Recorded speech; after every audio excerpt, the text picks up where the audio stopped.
متاسفانه فامیل دوباره دعوا کردن، درگیری طایفه‌ای انجام دادن. این هم وضعیت یکی از خونه هاست. این سنگا. یالا آسر خوبی؟ حالت زای؟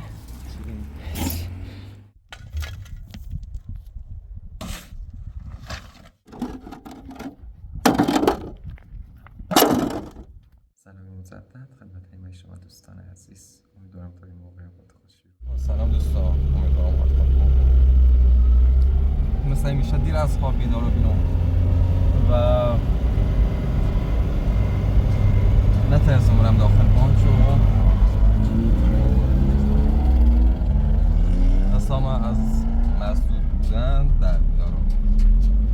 خاطر همین و مقدار پیل از خواهرام قرض یافتم تا به محض باز شدن حسابم پولم بدهش. الان نخوام برم یه خورده بلوچ خریداری کنم.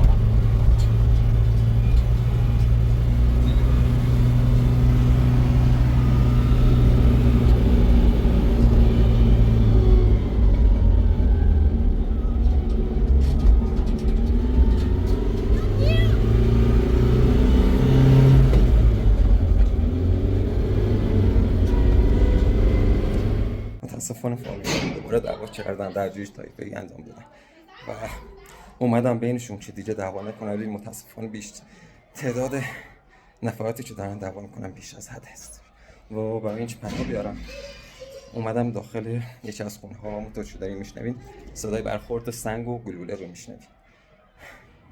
این هم وضعیت یکی از خونه هاست. این سنگ ها، شیشه ها و واقعا جرئت نمیکنم برم داخل بیرون. ابوالفضل هم ببرم بعد از درگیری ابوالفضل هم ببرم باشگاهشو برسونمشو ببینم میتونم خودم تنها ادامه ساخت و ساز و انجام بدم یا نه.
ولی مغازه‌دارم خواستن شیناشون رو بفروشن.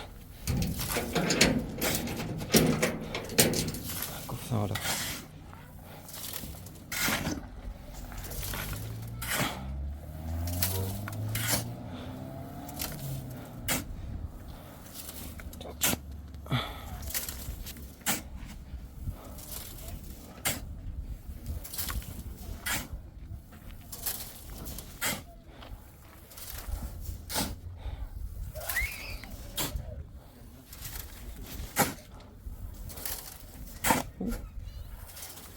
یالا آسر خوبی؟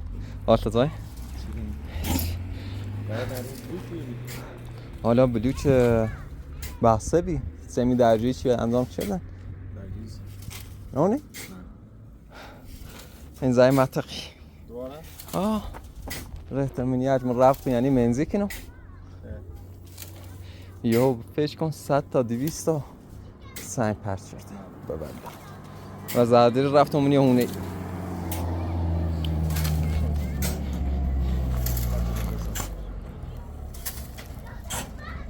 ها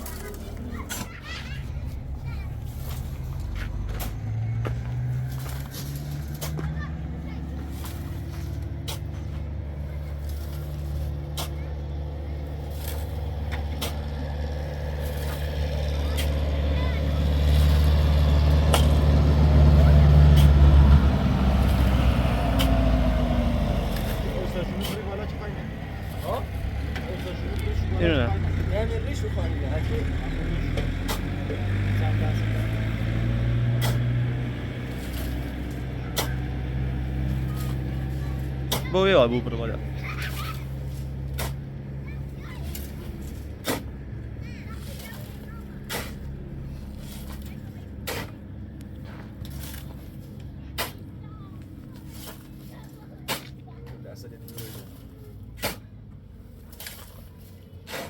حالا با خواهم گروه بزنیم نشونش برم خیلی کارچه رو باید تا بی گروه نیزنیم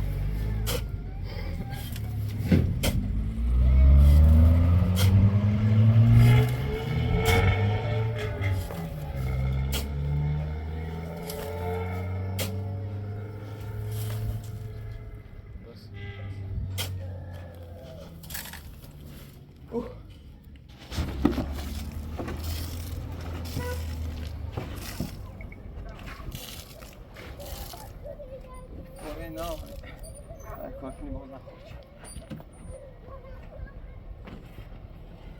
چرا مادر بود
چادری نیاز دارم چادر بزرگ اگه یادتون بود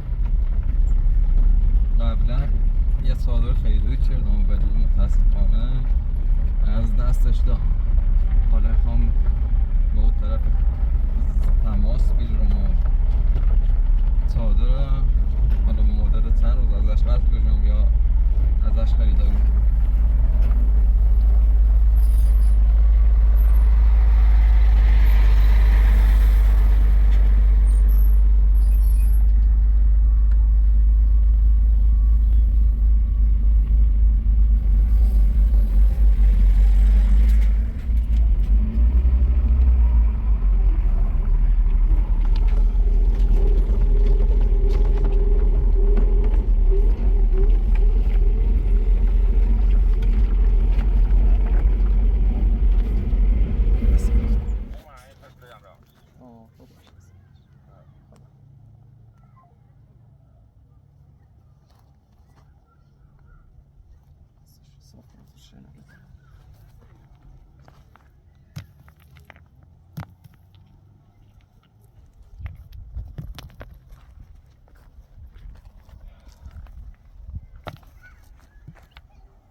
شنل میره خالی کنم یا بیام شقفتر چکا به نظر ما به سادگی اینجوری اسم بردش به نظر به تشنیل برزیم داخل معبده برو هم کارن که بوی خود جانو بسید ایگون بیا ایگون میخه اول بیم یه سکوی بزنیم سی تادو یه سکوی بزنیم سی تادو تادو یا پوساق دار یه سکوی اول بزنیم سی تادو ما چادر بزنیم اصلا بزنیم شیرو آخر این چادر بزنیم سکونی خود گوستش سیمان کنی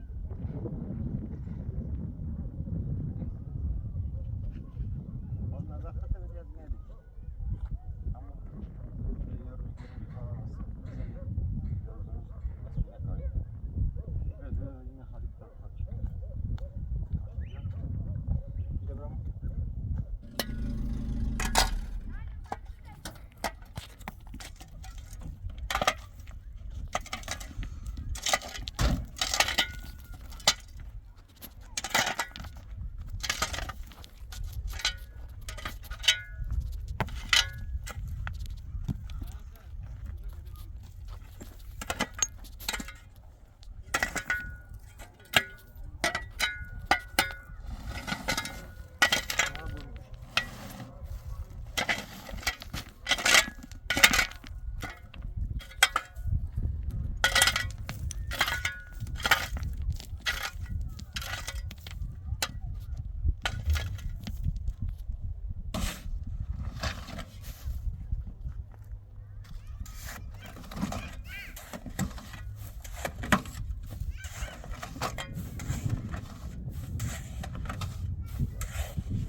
یکم یه فرقون زیبا تا یکم بردن کنیم خیلی زرش این کنی اولا زرش با واسه سنگ درست و تا همسایه من کش داره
شانسی اون رو جمع کنیم کارش شد نگاه بردن جمع کنیم خوبه صبحی بیایم برده با کار بلو کم که نبو نه تا خون باید برمش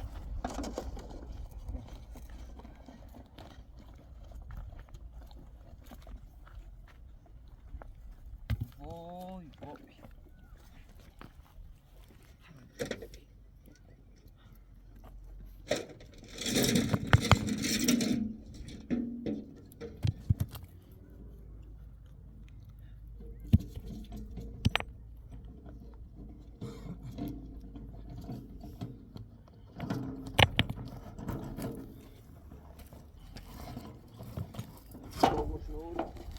سکنه؟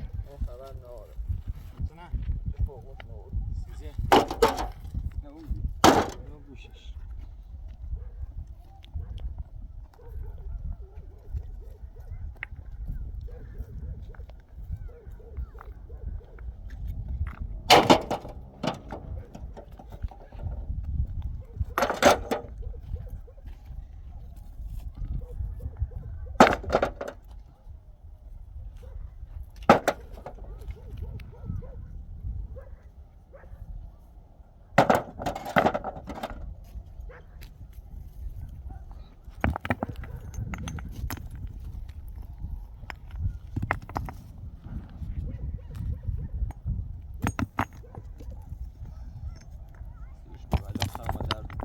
چطه؟ کار دار میده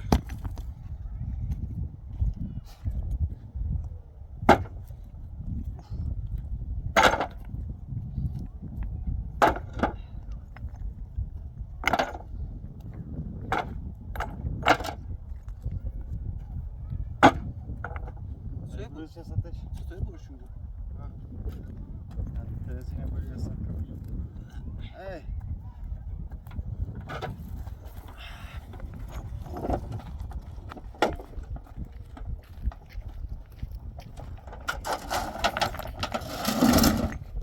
زنجیر چی؟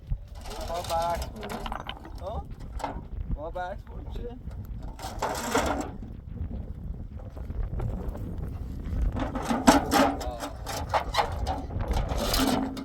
بازم خوبه میرن نزدیش بیا بهتر سنده بیاری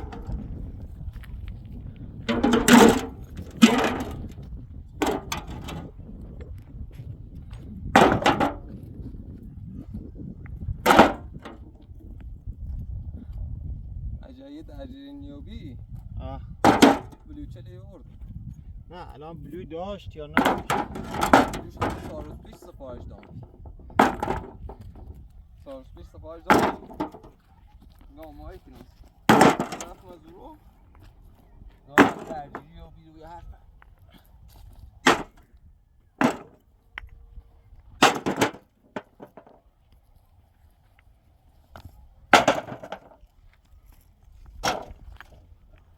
بهش خون برمش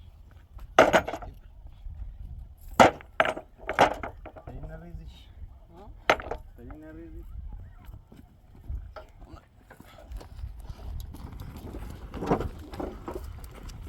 برعکس اون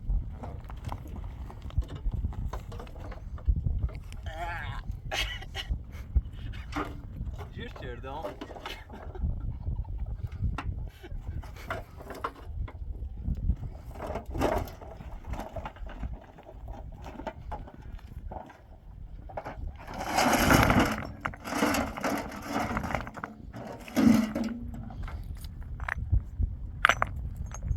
شو بیده اساساً ده کلاس هم دارم آورد توش رجل اونجا رسید هرونی اول با برن یه نروبیان یه سی بزن برقل سینیام بود 4 ساعت برقل چی دانش 4 ساعت نظر 4 ساعت ساعت صبح رنگ 2 ساعت الان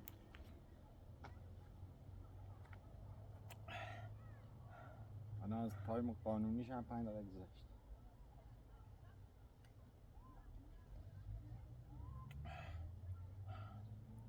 بری فوقونه بشتاب تا همون فوقان برمش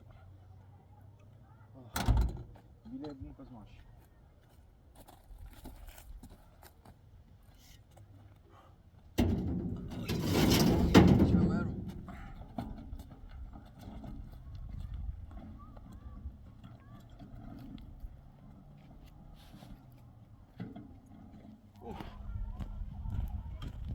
نامه خطر؟ Ha. بغل من که خطر؟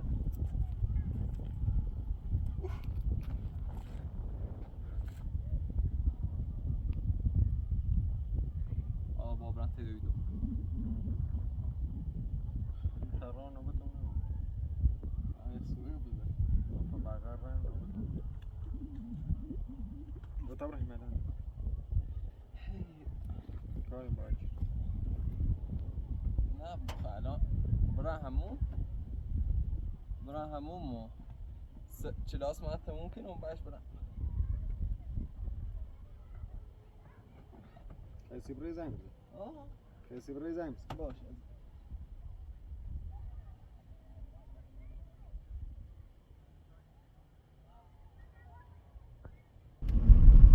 واقعا از نایه کمر احساس درد میکنم و فکر کنم رگام گرفته شدن خاطر همین میخوام برم حالا نوروبیانی یه سومی چیزی به خودم تزریق کنم تا بهتر بشه اگه در موگا باز باشه البته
سوم تزریق نشده ما دیده تا آمپر ندادانی و هم تزریق کردن به اضافه یه بود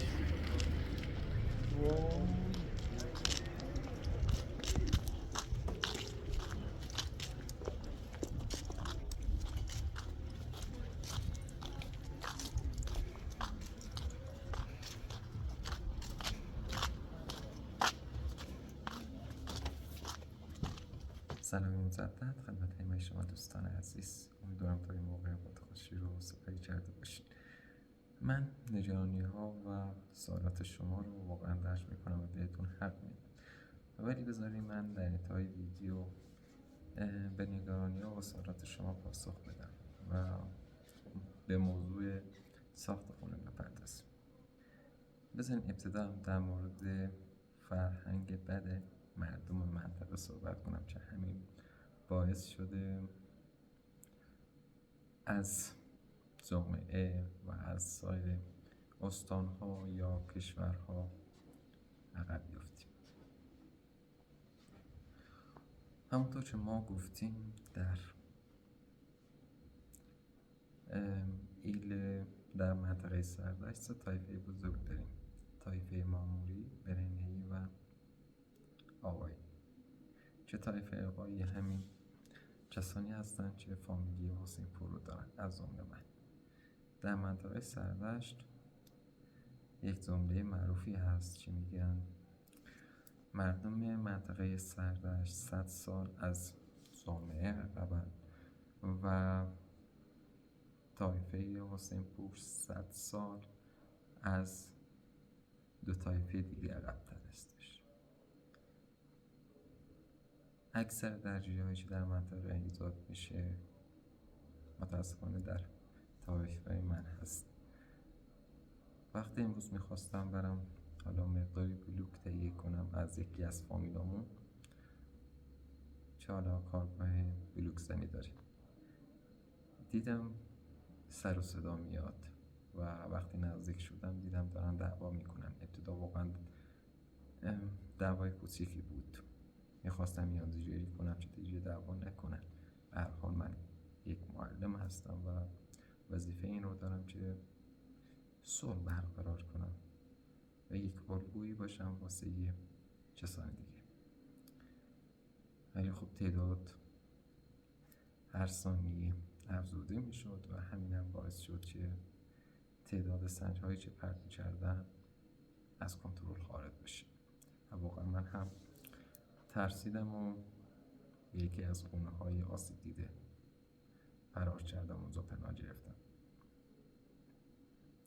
این درگیری متاسفانه از چند سال پیش شروع شده، درگیری که به واسطه اون چشم یک کودک حالا کور شد و اون نقطه شروعی بود واسه درگیری های شدیدتر. و حدود 1 سال پیش دوباره درگیری شد، چشم یک نفر حالا کور شد دوباره و امروز هم اینجوری شد. حالا چیزی که من شنیدم، خبری که به من رسیده و مورد تایید نیست البته، اینه که در این درگیری زن حامله‌ای که حالا داشت نگاه می‌کرد یا خونه‌اش اونجا بود، به دلیل ترس زیاد و استرس فراوان متاسفانه بچه‌ش رو از دست داد. امیدوارم که این خبر درست نباشه، ولی به احتمال زیاد این خبر هستش. و به غیر از منطقه سردشت، کسانی که لرنشین هستن متاسفانه همچین فرهنگی دارن و لرها رو به زنگ و درگیری میشناسن. البته اینو هم بهتون بگم، لرها یکی از اصیل‌ترین قوم‌های ایران هستش که در سراسر جهان حالا دانشمندانی در خودشون دارن. ولی کسانی که از فرهنگ و از دانش عقب هستن متاسفانه خیلی زیاد هست و نمیشه جلوی اونها رو گرفت. هر چقدر حرف بزنی باز بیفایده است. دانش آموزان خودم رو در همین درگیری دیدم که داشتن سنگ پرت می‌کردن. من که بالای 1000 بار بهشون گفتم نباید در درگیری ها شرکت کنن، نباید مثل گذشتگان فکر کنن. ولی خب متاسفانه الگوی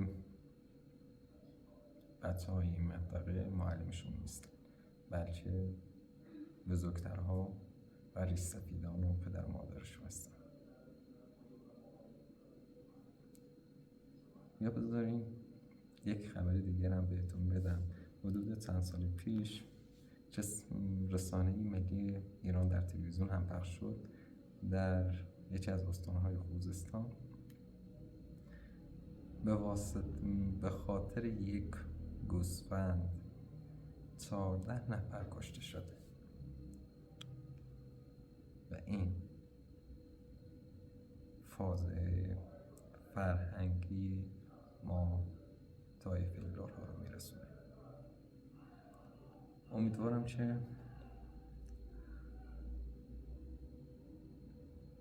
یه تلنگری بهشون بخوره، یک معجزه‌ای بشه تا این فرهنگ از دل این جامعه بیرون بره. حالا برسیم به مبحث ساخت و ساز و ساخت یک اتاق کوچیک. من واقعا جانی شما رو درک میکنم، این که میترسی من هزینه علیچی انجام بدم و بعدش توسط دولت خراب بشه. خب این اتاقش من میسازم خونه اصلی مورد نظر من نیست و فقط یک اتاق کوچیک موقتی هستش چه بتونم خودم حالا یک سرپناهی داشته باشم بدون اینکه مزاحم کسی بشم. من چندین بار گفتم من واقعا از اینکه کسی بابت من اذیت بشه ناراحت میشم. فکر کنین داخل این خونه 3 خانواده دارن زندگی میکنن و من یکی از اتاقهای بزرگ رو اشغال کردم. شما واقعا جای من نیستین و نمیدونی من چه حجمی از فشارهای روانی و روحی رو دارم تحمل میکنم. اینکه فکر کنی با بودن کسی ازت میشه واقعا دردناک هستش. این خانواده واقعا خانواده مهربونی هستن و تا به حال به من بی احترامی نکردن و همیشه هوای منو داشتن. حتی اگه شامی برای خودشون آماده میکنن برای منم میارن. واقعا از خانواده هم ممنونم. ولی خب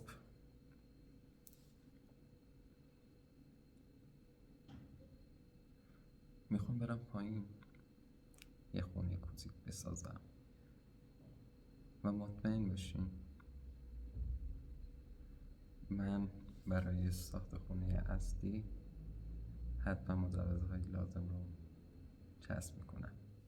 من کاری به بقیه ساختمون ها ندارم که حالا موقتی هستن یا دائم هستن و دارن داخلشون زندگی میکنن یا نه. من خونه رو واسه این که داخلی زندگی کنم میخوام بسازم و نقش و فریبی داخلش نیست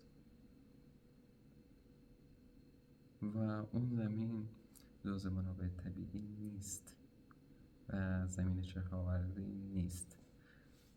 زمینی که حالا بدون استفاده باشه داخل شهر، وسط شهر، مردم منطقه سعی میکنن که از اون استفاده کنن و داخلش کشاورزی میکنن و این رو افراد ایرانی که داخل کانال هستن میتونن تایید کنن و حرفایی که در مورد درگیری ها هم که زدم میتونن تایید کنن. و در مورد این که چرا من دیگه تدریس نمی کنم سوال پرسیدی و یک نفر دیگه گفت او دروغگوست و معلم نیست. خب نظر اون شخص واقعا واسه من مهم نیست و فقط میخوام به اون شخص که این سوالو پرسید که چرا دیگه تدریس نمی کنی پاسخ بدم که همین روزها طی روزهای آینده به شهر کرد میرم تا محل تدریسم، جایی که باید تدریس کنم رو مشخص کنم و حدود 25 روز دیگه فکر کنم یعنی اول مهر مدارس باز میشن و من دوباره مشغول به تدریس میشم. داخل ایران فصل تابستان مدارس کاملا بسته هستن، یعنی مدارس دولتی و معلم ها این 3 ماه میتونن استراحت کنن و در این استراحت حالا حقوقی هم دارن که کمترین حقوق هم در ما معلمان هستش. ولی خب همونطور هم که گفتم واقعا معلمی رو دوست دارم. از این که به کسی چیزی رو یاد بدم خوشحال میشم، مخصوصا اگه کلاس اول باشن و باید خودتون تجربهش کنید. روزهای اول مدرسه حتی بلد نیستن مداد بگیرن دست، ولی به مرور زمان خوندن و نوشتن یاد میگیرن و تو شاهد هستی که داری نتیجه تلاشاتو میبینی و واقعا خوشحال کننده است.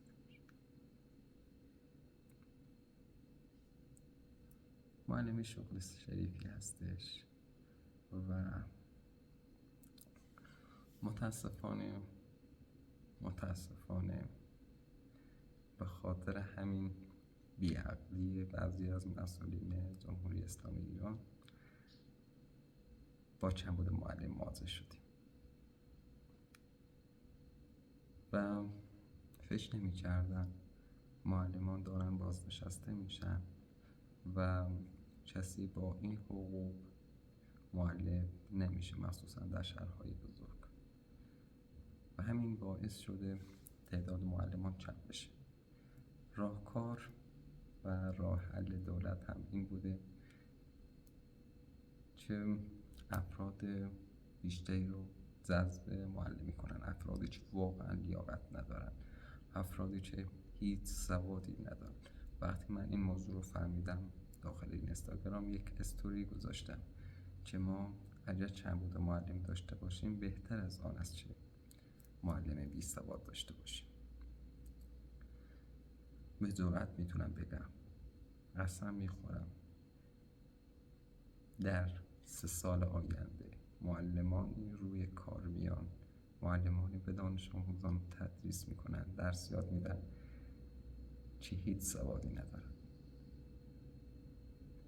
چون من اونها رو واقعا میشناسم و میدونم چیزی از معلمی و دانش آموز نمیدونن و به واسطه این پارتی بازی، رشوه دادن و غیره تونستن وارد آموزش پرورش بشن.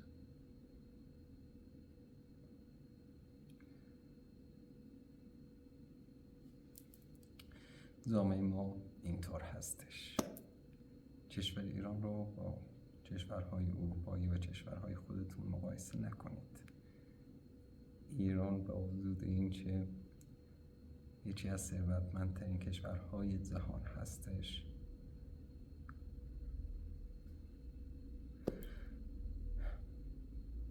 کمترین امکانات رو در حال حاضر داره.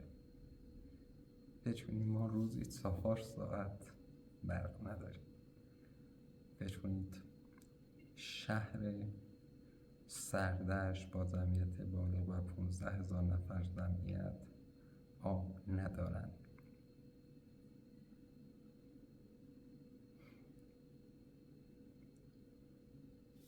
چندین نفر نوزاد و کودک به خاطر مصرف همین آبی که از چشم برم لردگون میارن بدون تصفیه و با استفاده از ماشین های سنگین و تانکر آب راهی بیمارستان های اصفهان شدن. ویروسی که داخل اون آب هستش سیستم دفاعی بدنی نوزادان و کودکان رو تهدید میکنه و کودکان نمیتونن در مقابل اون مقاومت کنن و همینم باعث شده متاسفانه ببخشید اینو میگم، اسهال خونی بگیرن، حتی خون بالا بیارن، ولی هیچ کسی جوابگو نیست. مسئولینی هم که میان داخل منطقه سردشت و میگن ما این کار رو انجام میدیم و بهتون قول میدیم، همشون به فکر منافع خودشون هستن. 2 عکس یادگاری میگیرن و با عنوان این که ما به منطقه سردشت، به منطقه محروم سر زدیم و مشکلات اونها رو شنیدیم، وارد کارتابل خودشون میکنن و به عنوان امتیاز بهش نگاه میکنن. باز هم میگم مردم منطقه سردشت فقط بلدن با خودشون زجر کنن و دعوا کنن، ولی نمیتونن حق خودشون رو از مسئولین بی‌کفایت بگیرن. شهردار ما اهل منطقه نیست، از آب ما نمیخوره، از آبی که خودش واسه مردم منطقه میاره نمیخوره، از آب معدنی داخل سوپرمارکت ها استفاده میکنه یا از داخل خونه خودش آب میاره. کسانی که مسئول تقسیم آب هستن از همین آب ها مصرف نمیکنن.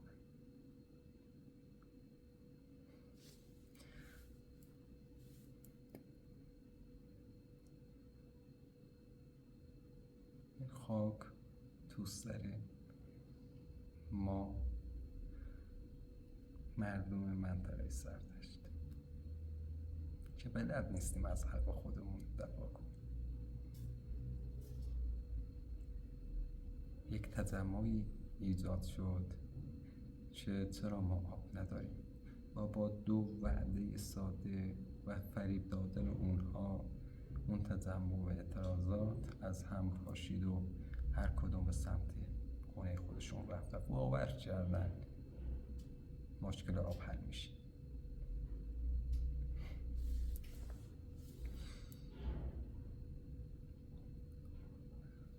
داخل همین خونه که هم هستم آب نیست.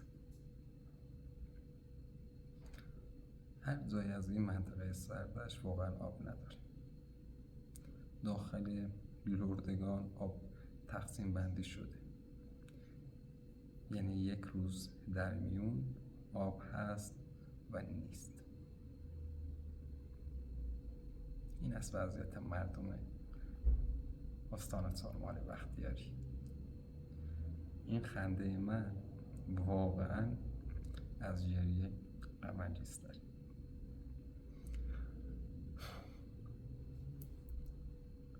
خب دیگه دوستان، یک سوالی هم از من پرسیدیم، گفتیم که چرا داخل شهر لردگان یا بقیه شهرها خونه خریداری نمی کنی یا زمین خریداری نمی کنی. خب به خاطر همین من گفتم شما در ایران زندگی نمی کنید و نمیدونید ما چه مشکلاتی رو داریم.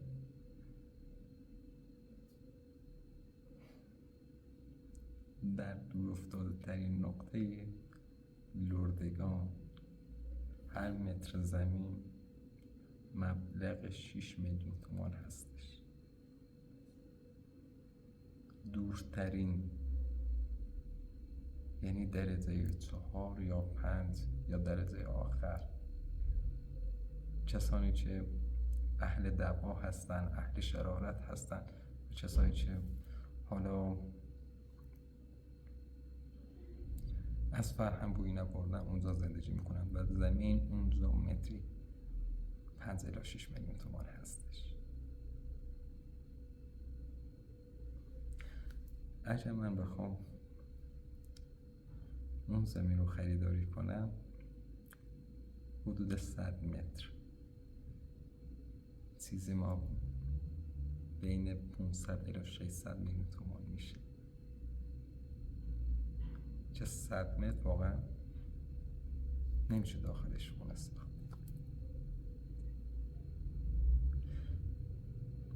ولی این منطقه‌ای که من حالا زمین خریداری کردم قیمتش منصفانه هستش و فقط باید کارهای مجوزش رو انجام بدم که حتما برای ساخت خونه هست این کار انجام خواهم داد. و باز هم ازتون ممنونم که نگران حال و سلامتی من هستین و نگران آینده من.